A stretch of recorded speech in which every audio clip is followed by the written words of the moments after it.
Hi everyone, welcome back to EPG Every Platform Gamer, where we dig deep into the gaming industry and break down the stories shaping our favourite hobby. Today we're tackling something huge, a question that's been whispered in forums and debated on social media and argued in living rooms across the world. Is PlayStation falling back into the same patterns that nearly cost them a generation? Because if the warning signs are real, if history is beginning to repeat itself, then the future of PlayStation brand could look very different from what fans expect. And to understand whether Sony is truly at a turning point, we need to go back, way back to the very beginning. The rise, the fall, the comeback, and the storm clouds gathering today. Stick with me until the end, because the clues hidden in the past might just reveal what Sony must do to avoid another disaster. And before we dive in, hit that like, subscribe, and a comment below telling me which PlayStation era you grew up with. Your answer might surprise you, and it helps this video reach even more passionate gamers. Let's begin. Sony's move to CD-ROMs wasn't just a hardware upgrade, it was a leap of faith. At a time when cartridges dominated, Sony dared to embrace something unproven in the console market. This decision unlocked cinematic storytelling, breathtaking soundtracks, and an emotional depth never before possible. Players suddenly experienced games that felt larger than life. Entire world, characters, and narratives became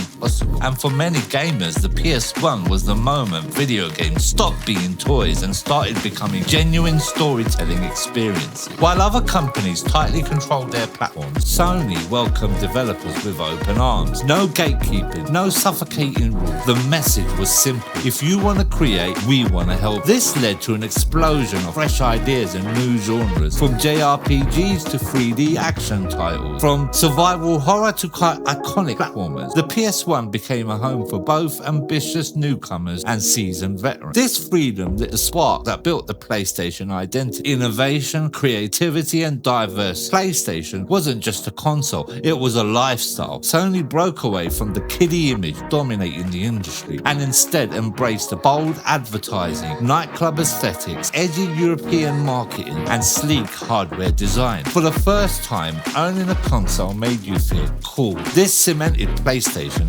as the brand for a new generation, the gamers ready to grow up with gaming. But success at this level, it's only the beginning, and it set expectations sky high for what came next. The PS2 was just a gaming machine. It was a technological Trojan horse. At a time when DVD players were prohibitively expensive, the PS2 undercut the entire market. Families who had zero interest in gaming bought it just for movies and then discovered gaming through it. Suddenly, PlayStation wasn't just competing in the games industry, it was dominating the living room. Imagine unboxing your brand new PS2 and instantly having access to your entire PS1 library. No starting from scratch, no leaving memories behind. This built incredible goodwill and softened the transition into the next generation, a luxury many modern platforms struggle with today. PS2 didn't just have games, it had era-defining masterpieces, titles that shaped genres, influenced future consoles, and cemented PlayStation as the home of artistic, bold storytelling. It's no exaggeration to say that some of the most influential games in history came from this period. But this incredible success created a dangerous illusion that PlayStation could do no wrong. Sony had built an empire, but they were about to learn a harsh lesson. Success can blind you. Success can make you complacent. Success can set the stage for a fall.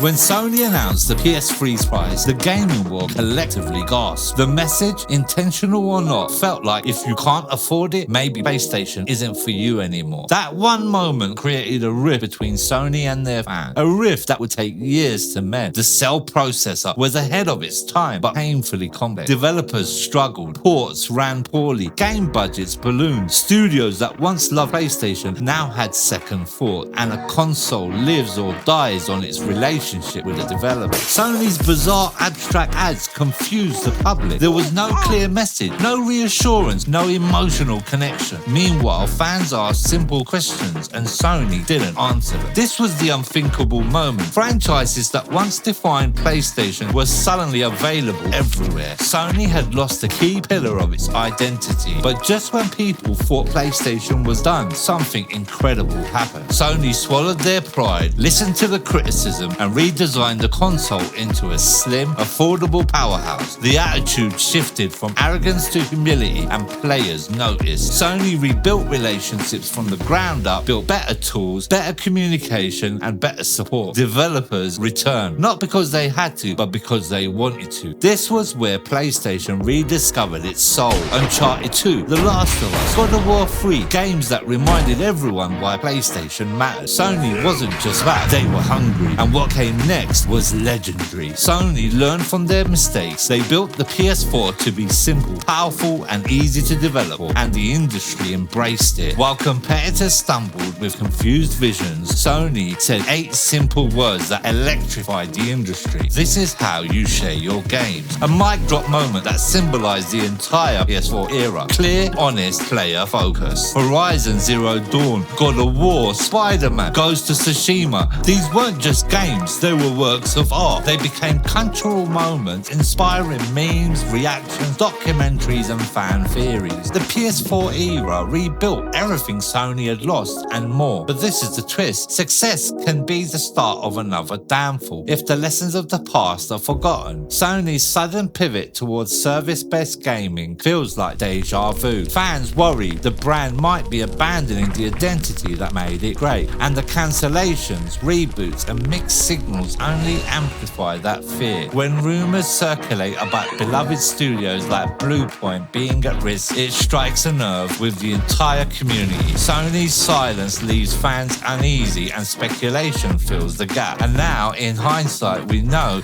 Bluepoint has been disbanded and gamers are in an uproar. The PS4 era felt electric. Showcases, announcements, developer interactions. Now, silence. Less transparency, less connection, and fans feel it. Between PlayStation Plus hikes, pricey accessories, and rumors of constant hardware refreshes, fans are starting to ask, is PlayStation still prioritizing us or just our wallets? The storm clouds are gathering and the industry is watching. PlayStation is standing at a historic crossroads. The PS5 is selling well, extremely well, but sales don't equal trust. Sales don't equal loyalty. Sales don't equal identity. Sony now faces a choice. Return to the values that defined the PS4 era. Humility, creativity, player-first philosophy, or chase industry trends and risk repeating the PS3 era's painful mistakes. History is speaking loudly, but is Sony listening? And more importantly,